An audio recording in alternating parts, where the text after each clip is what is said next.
What's up, guys? We're back. It is the Saturday weekend before March Madness. V Productions, another trifecta. Ian is sleeping. Taxi is getting groomed. He's getting a haircut. As you can see, I don't even have time. I'm getting Ian, making sure he's in bed. I'm making sure Taxi's getting groomed. I need to get groomed. I asked them at Petco if they would do a 2-for-1 and groom me. As you can see, my beard and my hair, but to no avail. We're sponsored by KFC. I'm waiting for my 30-piece bucket of chicken because it is the perfect meal as we gear up for the madness, and it's going crazy. But let's get to it. This is all about madness, guys. First leg of the trifecta. So let's talk about it. The COVID scares, right? Duke gets eliminated the other day because their team gets a COVID scare. They have COVID, so they're done. They're not making the tournament. Virginia, in their second round after that, they get a COVID scare. They have to forfeit the semifinal game. Georgia Tech goes to the finals. And then the third team, which was what? We said Duke, we said Virginia, and then there was a third team, Kansas, in the Big 12. They have COVID, they forfeit. So what does that mean come March Madness? March Madness says you got to have 7 days of negative testing so you can play in the tournament. So Virginia, Kansas, Duke's not going to make it now. They need to just keep being smart and no negative and no positive tests, and they're good. So what does that mean?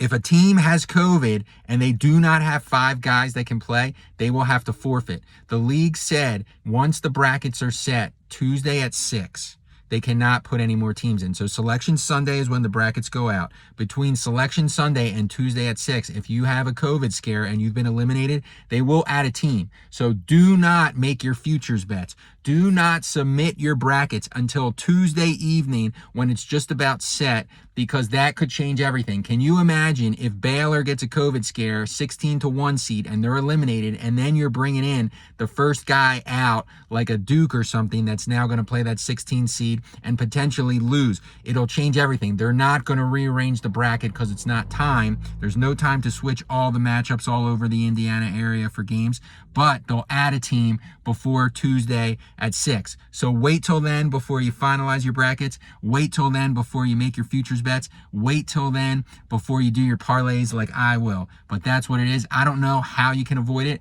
This is such a weird year. It would shock me if we do not have a high seed or something crazy like that, where a crazy upset of 15 seed advances. Let's say Wednesday, Houston goes down with COVID, and then the 2 seed loses and the 15 seed advances. That screws up your bracket. So just remember, guys, those are the logistics. You got to think about that smart. Number 2 of the trifecta. We're playing blind because I don't have the brackets. Next week, Ian and I, we're going to go through every region in lots of detail. We'll go through every game and tell you what I like. This is my bread and butter. It's my Christmas. I live for it every year. But let's talk about it blind.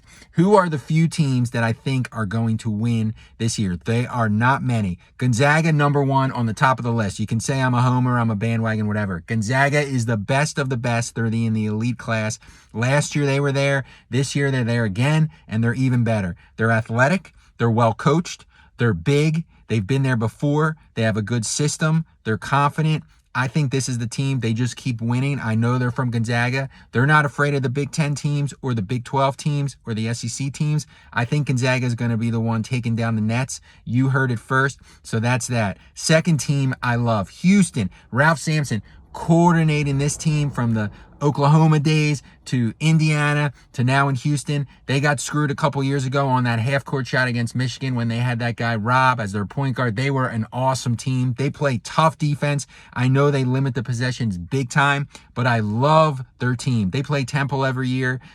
This is a tough team. I would love them. It would not surprise me to see Gonzaga and Houston in the championship game. Houston can win it all. And the third team I'll give you, Illinois. Underwood is an amazing coach. They are nasty as they come. They play tough, grinding defense. Nobody likes playing against that style, and they are physical. The only downside is sometimes if they're not scoring, they can be a nightmare, and they're going to have a tough game if they're not on. But they beat Michigan, so-called one of the best teams in the country, by 30-plus points not too long ago. If you're beating a top team like that, you could beat anybody, anywhere, anytime. So the big 3, Gonzaga, Houston, Illinois, I love them. So then let's talk, what are some teams that are really highly ranked that I do not like?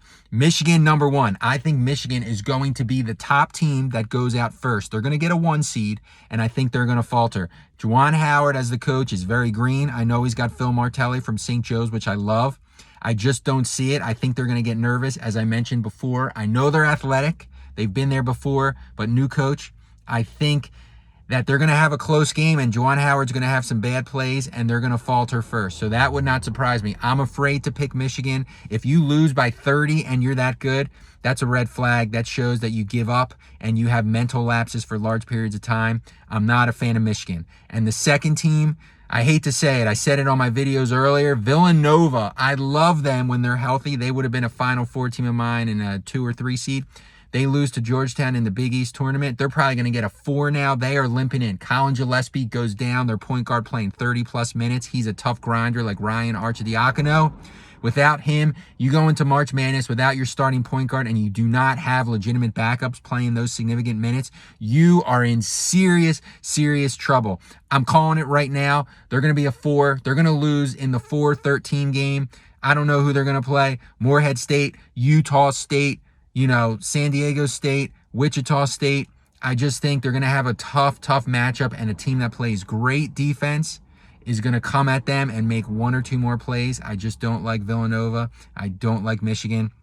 So second leg of the trifecta, the 3 teams I like: Houston, Illinois, Gonzaga. 2 top teams to stay away from: Michigan, Villanova. Third leg of the trifecta, again, it's blind. We'll talk more once the bracket's out. A couple Cinderella teams that I love.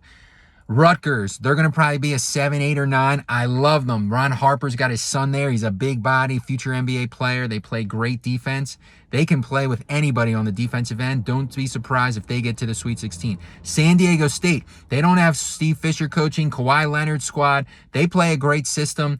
They play good defense. They've been there before. They are a solid team. They could make the Sweet 16. Utah State is another nasty, great defensive-minded team. They're probably going to be a 12, 13. If Villanova plays Utah State in the first round, oh boy, look out. That's going to be tough. Wichita State, VCU, 2 small schools that play great defense. A lot of physicality. They've been there before. Look out for them. So a couple Cinderella teams that I like early, guys, if you want to look at them. Wichita State, VCU. Who else did I mention? San Diego State, Rutgers. You heard it first. I love Morehead State, but it all depends on what they do, who they get seeded with. So that's it, guys. That's our initial March Madness bracketology trifecta V Productions. Enjoy the rest of the weekend. We'll be back probably Sunday night to start it, but you guys heard it first. I'll be back with Ian. Taxi all groomed up. I'm going to get my KFC bucket of chicken. V Productions. We're out of here.